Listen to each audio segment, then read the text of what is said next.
it's a little different than 5-6 years ago, whatever it's been now, when they resurfaced the track.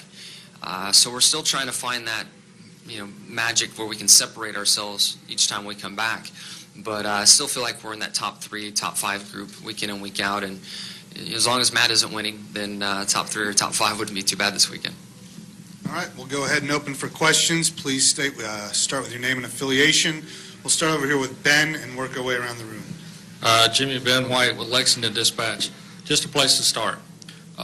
Can you talk about Phoenix International Raceway and what you like about that racetrack and the time I think you've got the most wins there. Can you just talk about the track and why you like it so much? It's changed quite a bit. We've struggled there since it's been resurfaced. Our spring race seems to go well each time, but the fall race is pretty tough on us. It's a totally different rhythm now through 2, and I call it turn 1, then turn 2, and 3 and 4, but some call it 1 and 2 in the dog legs. So whatever that little section of road is over there is really different than what we've had before. And then the surface is this new asphalt that we can't get a tire to stick to all that well. So hopefully, it's obviously in an extreme climate area, hopefully that asphalt will give up and we can get a second lane working, because they spent a lot of money to build progressive banking into some areas and modeled on their modeling they had 2 and 3 lanes working around there, but we haven't been able to see it yet, and I hope that we go out there this fall and we get it. Viv Bernstein, New York Times. A lot was made back in 2010 of the mind games you had with Denny, and then last year the mind games kind of with Brad, 2 younger drivers. Now that you're challenged by a guy like Matt, how do you play those games, or can you play those kinds of games? I don't spend a lot of time thinking about the games. I mean, I felt like with Denny, whatever our personalities, and we've always given each other a hard time in a good way. There was just some opportunities there where I could jab at him, and I think Kevin Harvick at the Champions press conference we had really opened the door for it all to start happening there. So, Harvick had a very helpful hand in all of that and getting it going. But, I honestly, with Brad last year, I'm not trying to play games. When you're asked so many questions over the course of that week, and you're talking about someone's experience level, if they're defending something, what are those emotions, and those conversations come out of me kind of playing head games and stuff like that. And really, I'm just answering questions and stating the facts, and also stating facts that I know I've lived through and the challenges that I've had to fight through. So with all of that, Matt has the experience. He's been a champion, and it's not no one's immune to it, but I feel like with someone that hasn't won their first, you can suggest a few things that make them think more about it. And if I don't know what or if or how or any of that with Matt, if it would develop, or there's other years where I've raced Jeff for the championship or Mark Martin, there wasn't anything to really mention there. So I don't have an agenda or a plan to, and I didn't necessarily those years either. But I'm sure there'll be something to talk about once we get to Homestead. Brian and then Tom. Brian Nelson, MRN. Jimmy, next week at Talladega, a lot of folks have been, I think you were one who talked about it just kind of being an unknown. Anything can happen. How white-knuckle an event is that for you, that the tension of racing at Talladega where, your championship can go up in smoke at any moment? Yeah, it's tough.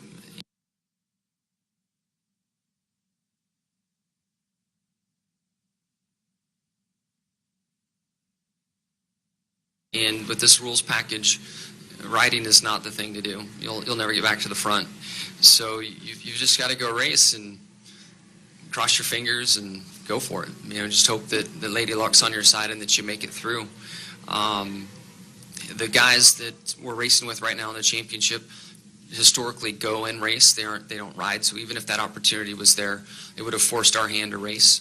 So I'm just going to show up and race. I've been able to finish all 3 so far this year, and I think all 3 in the top 5. So hopefully we can keep the streak alive. Hi, Jimmy. Tom Jensen, FoxSports.com. This is your 10th chase. How do you feel about where you're at right now? with all the experience that you've got, you like the place you're at, you feeling good about winning another one, or you think it's going to be more of a challenge maybe this year than some years past? It's never easy. I do feel very good about our chances, though. And post-Talladega, depending on how things play out there, we'll see where we stand. But the only thing I can do right now is look back on the races we've had and think what points we've left on the table. And there really aren't many that we've left behind. So, yes, there are a few points out there, but we've been very consistent. We've been competitive. We've won a race. And I feel good with that. And I know if we keep this pace up, we'll definitely be a contender come Homestead. The big question is just Talladega, and then you do have some general risks that you take during the course of the weekend. And last weekend we had that engine fail with 2 to go, and luckily I limped it home. So you do have that mechanical aspect that's out there. But again, it's something I can't control. So I really work hard to worry about the things that I can control and forget about the rest. Come to the other side of the room here. Hi, Jimmy. I'm Aaron Burns with the Morsel Weekly. You made your first Sprint Cup start here in 2001 at this race. That's also where you started your relationship with Lowe's. What's that relationship mean to you, and does this race have any more significance because of it? Yeah, I definitely think about this being my first start. It was a tough week for me. My close friend Blaze Alexander unfortunately lost his life on the front stretch here. So it was a weird and emotionally charged weekend for me. The ultimate high of qualifying for my first Cup race, the relationship with Lowe's. The Lowe's car that they had at the time didn't make the show, so there was that, big positive emotion swing in that direction, and then, the tragedy with my friend pulling me in another. So just a crazy week, and by the time Sunday came around and I was in the race, my emotions back under control and really enjoyed the experience on the track. And I'll never forget the first aha moment I had was leaving the end of pit road, and I was running somewhere in the top 10, top 15, and Mark Martin, Dale Jarrett, and Jeff Gordon were all around me. And I still kind of get the goosebumps now thinking about it. I just rolled off the end of the pit road, and I'm like, I'm here. Like, this is where I've always wanted to be, and I'm here. Shortly thereafter, I spun out, and right in front of my teammate, Jeff,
I think that most realize it's an individual situation and nothing to do with the team or the sponsor. I mean, it might shy a sponsor away from that particular organization or driver, but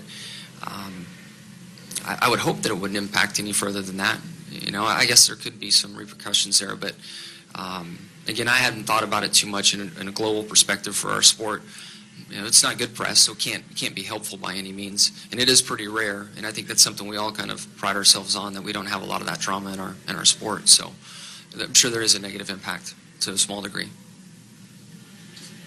David Caravello, NASCAR.com. Jimmy, Harvick was in here before you and opined that one reason rookies struggle these days is because the trucks and the nationwide cars just aren't as fast as the Cup cars, and the transition is so huge. When you think back to your Busch days in the early 2000s, were the cars that much closer? Were they that much faster, and were they that much closer to what you would drive in Cup when you made the jump? Man, I can't really remember. And I haven't been in a truck or a nationwide car much since, so Kevin would really be the perfect one to ask that. My mind quickly goes to how little testing you can have as a rookie. And when I came in the sport, I think it was 12 two-day test sessions. So I got 24 test days to sort stuff out. And we could, as an individual team, didn't race at Martinsville, so we went to Martinsville. Didn't race at, trying to remember the tracks now, Pocono. Went to Pocono and tested. So we were able to get me up to speed, because when a weekend starts, if you're a rookie coming in and you haven't had a chance to test, by the time you get up to speed and comfortable on the track, the good guys are 5, 6, 7 changes ahead of you, and you're behind that the entire weekend, and it's hard to catch up. And that's the part that I can really relate to the most. And I'm thankful that in my generation I was able to test a lot. And I don't think it's a bad idea to open up testing more in general. We're kind of trending that way, which is encouraging. But with Larson making the move as he has, and I know there'll be other drivers, their names come along. I think Austin's make the change. And when you grow up in a high horsepower vehicle, at least from my own experience, I struggle in the slower cars. I need the throttle to turn the car. So I have a good feeling for both of those guys. It's certainly going to be a tough road for them, but coming from the dirt, coming from high horsepower cars, I think the Cup car is going to fit their style a little better. We have George, Reed, and then a couple in the back. Yeah, George Diaz, Orlando Sentinel.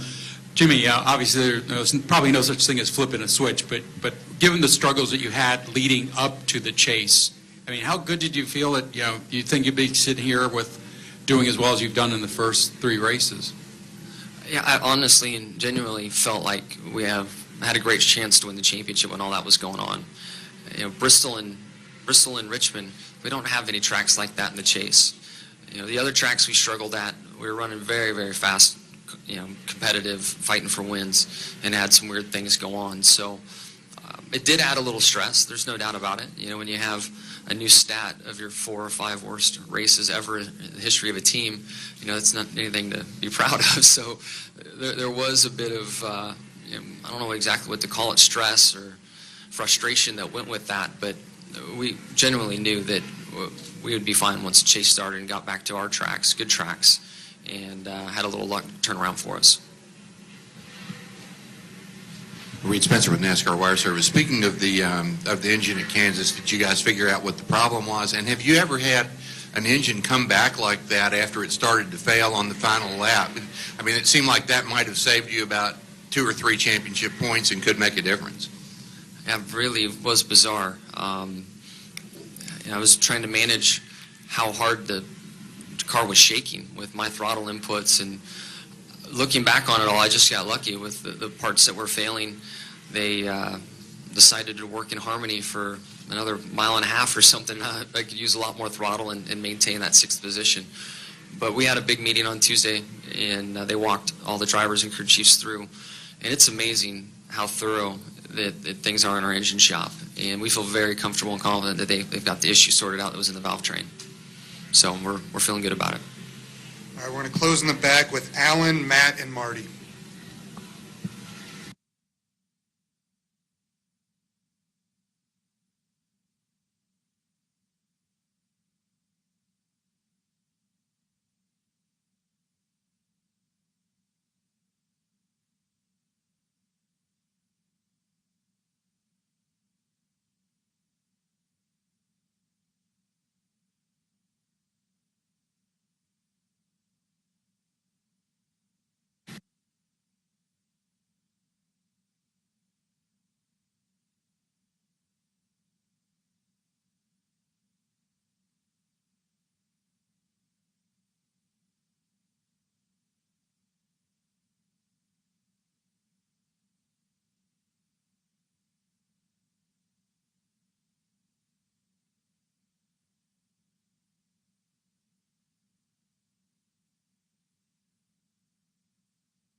How important is it that you have both good luck and fast cars to overcome the bad luck in the chase? And do you look back at that and see that as kind of a defining moment of your championship run this year, that it didn't go completely south? Well, it's early, and Talladega's still out there, so it's tough to look back on 4 races and spot the defining moment. But that could have, when the motor first started going, I thought it was over, and I was looking for white smoke, and thought that I wouldn't finish the last lap, and started to develop the opinion, okay, I'm going to finish, but I'll be 15th. I know the 20 didn't have the best day going, so I'm not going to lose a ton of points. And then the engine started running smooth again, and I was able to maintain 6th. So I went through a variety of emotions trying to get that baby home, and was very thankful that it did stay running and got me back. But we've still got a little while before we can try to look back and spot that moment, and I'm pretty sure there'll be some other hairy moments out there we got to deal with. All right, Marty. Marty Smith, ESPN. Johnson, what are the key variables or intricacies that made you go from a guy that won 5 out of 9 to start your career at this place and then have a 1 out of 15 drought? Obviously, I think the repave played into it.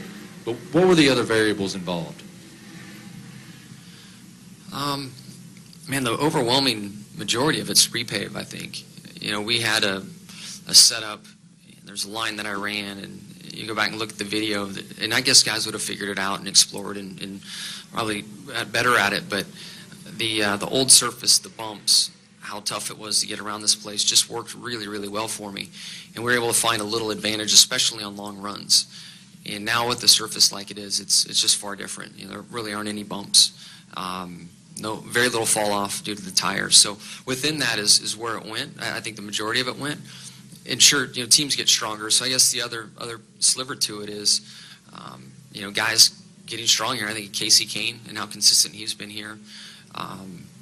It's been a good track for the 29 at times, for Matt, regardless of the car that he's in. I was going to say the 20, but also in the 17. He's had some wins here. So I think the competition getting stronger, and then certainly the track change.